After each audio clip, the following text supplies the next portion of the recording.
Alright, we got the cars out of the boxes, and we'll take a look at each one, do a quick product review on them, and then we'll get to the run video. So starting off with the Chevron Unibody tank car. This is a standard O gauge car offered by Lionel from the 90s, and as you can see, very Spartan detail. If you don't know, the whole premise behind the standard O line was roughly scale size proportions, but able to run on toy train rate or curvature, so like the 027 curves. Some of the details are off if you're looking at it from a scale perspective. In today's tight tolerance and whatnot, this car shouldn't have the frictionless bearings. Again, very Spartan detail. It does have operating knuckle couplers. There are the thumbtack variety right here on the bottom. So you can operate this with a remote control section of track or uncoupling section of fast track. And it pulls down on this thumbtack and it causes the knuckle to open, and they close on their own when you couple up to another train. Or you can hit that little tab right there on the side of the coupler, push down on it, and it opens.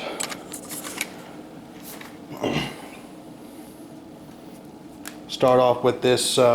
Next up we have the Atlas O cylindrical hopper car, lettered for ACFX. It's got the Kerr McGee logo on it. It's a really cool looking car. Very good paint job, very evenly applied paint job. All the lettering is first rate. You can read everything.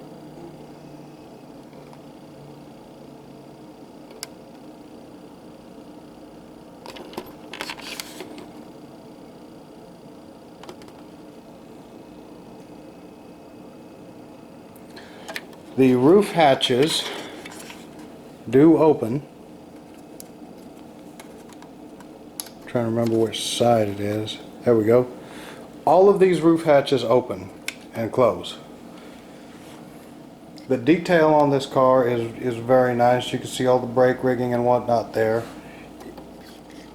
It does not have the rotating roller bearings, which is not a deal breaker.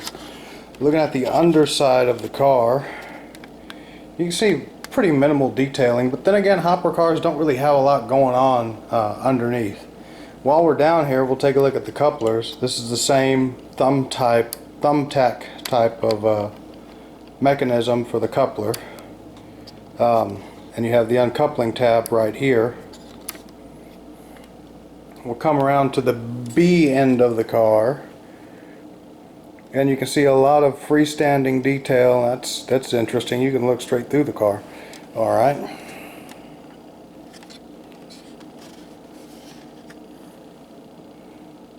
Not 100% true to scale with every single detail on the brake rigging applied, but a close enough approximation to the real thing for it to be pretty cool still.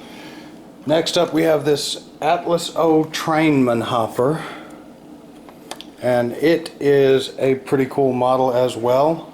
Again, all of the lettering is evenly applied, and you can read it, all of it. The paint job is a nice crisp paint job. It's no complaints whatsoever on my part.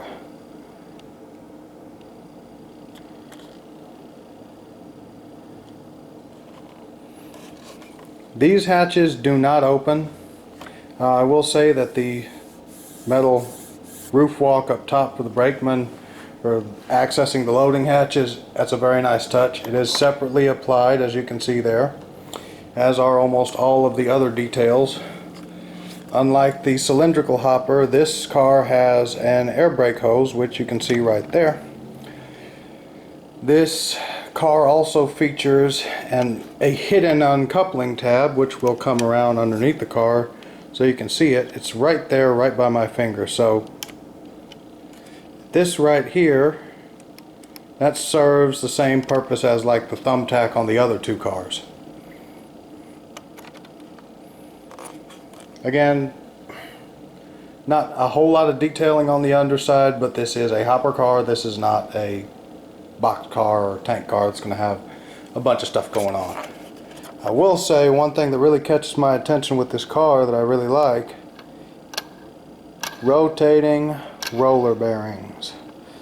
I'm a sucker for the rotating roller bearings. Very cool car. Now, my favorite. This thing is awesome. Both of these cars are awesome. The roof is rather Spartan and plain. We'll check out the lettering on this. This car is so big, it's kind of awkward to handle, so the camera work might be off a little bit. So if you can see that, you can see that the lettering is crisp. It's evenly applied. You can read everything. Even the stuff on the door there. And then we'll come around here to the B end of the car, which is, if you don't know A and B, that's the B end of the car is right there where the handbrake is on the car. That is the B end. Really cool thing that I just noticed, this is actually a little chain, like a piece of jeweler's chain or something. The platforms on the end of the car are real metal. They're etched metal. Looking at all the grab irons and whatnot, you can see they are separately applied. And we'll look at that right there. No running board, excess height car, and the car number. Even the stirrups right here are separately applied. Looking at the underside of the car, you can see Lionel, because this car is so long, Lionel had to do something different. This is a standard truck. It does have the rotating roller bearings. And you can see there's little grooves etched out in the body so the truck can swing freely. And here we have the drawbar for the coupler is in a cool V-shaped channel to allow it to be able to take up to 0.54 curvature. Thumbtack type couplers, it's what I call them. It's probably not accurate, but it works for me. And you can also open them with the uncoupling tab right here. Just pushing down on it and it opens. All the brake rigging, the detailing on this car, you can see the floor planks and the brake rigging, the air valves, reservoir is ridiculous. This is such a cool car, and I'm so happy to have it in the collection. It and its twin in the collection. I just really kind of wish I was able to get either the Norfolk and Western or Southern cars, or even one of the Conrail cars. But that being said, really happy with this. This is a decent haul for under $300. Now again, remember, there's 2 of those cars that I acquired. Let's get these cars, all 5 of them, on the track with a couple extra cars, and get a locomotive together. Get a locomotive on the track, and let's run some trains.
ran great. Thanks.